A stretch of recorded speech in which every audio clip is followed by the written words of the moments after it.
Hello everyone, welcome back to our channel, Immigration YT-TV. We hope you're doing great. In this video, we're going to talk about want to be a U.S. citizen? USCIS will take a holistic view of your good moral character. The U.S. Citizenship and Immigration Services has rolled out a new approach to evaluating applicants for naturalization. Instead of relying on a checklist of disqualifying acts, officers will now take a broader, more holistic look at an applicant's life. If you are interested in this topic, please pay attention and watch the video through to the end to get all the information. Please hit like and subscribe, and don't forget to push the notification bell for an upcoming video. So without any further delay, let's jump into the video.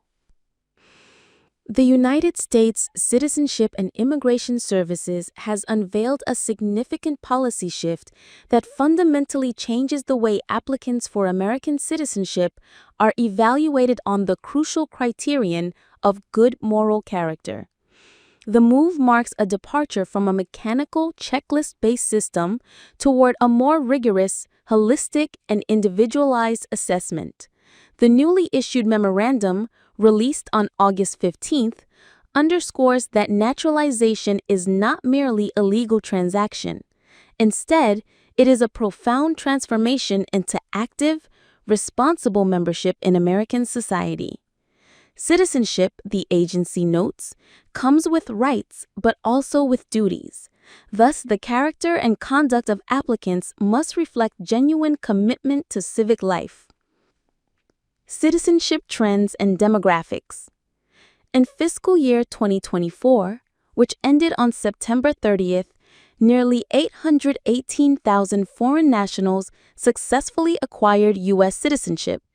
Mexicans formed the largest group with over 107,000, 13% of the total. Indians were the second largest contingent, with a little over 49,000, 6%, receiving citizenship. These figures mirror trends from previous years where Indians consistently ranked only behind Mexicans in naturalization numbers. Such data highlights the continued importance of U.S. citizenship for immigrant communities, while also signaling the large pool of applicants who may now be affected by the revised standards. A holistic approach to good moral character. The policy memorandum, formally titled Restoring a Rigorous, Holistic, and Comprehensive Good Moral Character Evaluation Standard for Aliens Applying for Naturalization, directs USCIS officials to abandon the previous checklist method. Instead, officers are instructed to weigh the totality of circumstances. This means that disqualifying conduct is not judged in isolation. Positive contributions such as consistent community service, family caregiving, educational progress, or a history of lawful and stable employment can mitigate past wrongdoing. Compliance with tax obligations, financial stability, and the length of lawful residence in the U.S. are now explicitly considered. Permanent bars and rehabilitation possibilities. While the policy creates opportunities for redemption, it does not dilute the severity of certain crimes. Offenses such as murder, torture, genocide, or aggravated felonies remain permanent and unconditional bars to citizenship. But for other types of misconduct, USCIS will now assess whether the applicant has taken meaningful steps toward rehabilitation.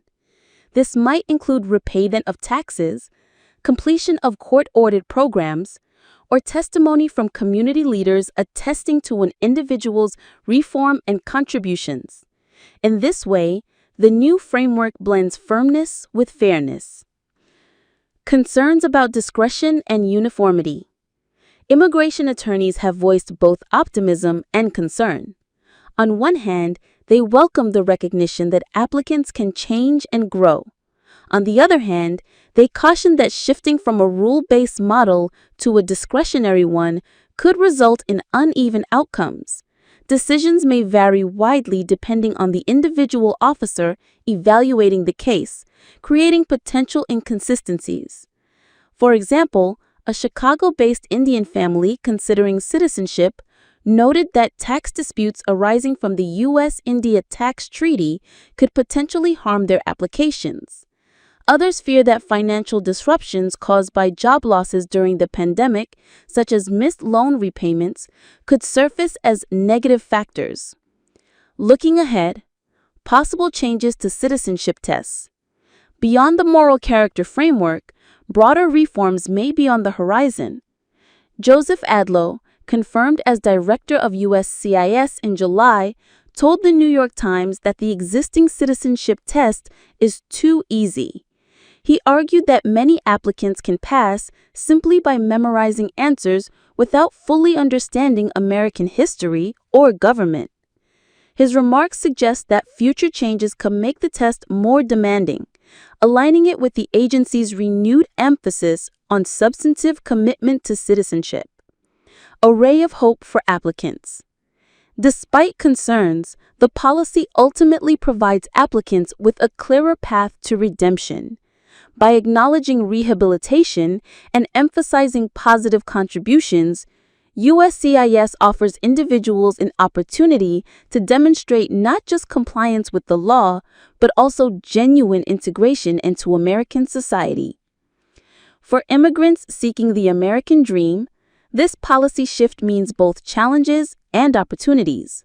While serious crimes remain permanent barriers, positive actions like paying taxes, community service, and rehabilitation efforts can strengthen a case. That is all for today. In this video, what are your thoughts on this? Please let us know in the comment section below. Thanks for watching the entire video. Hopefully the information is useful to you. See you later in the next video. Until then, take care.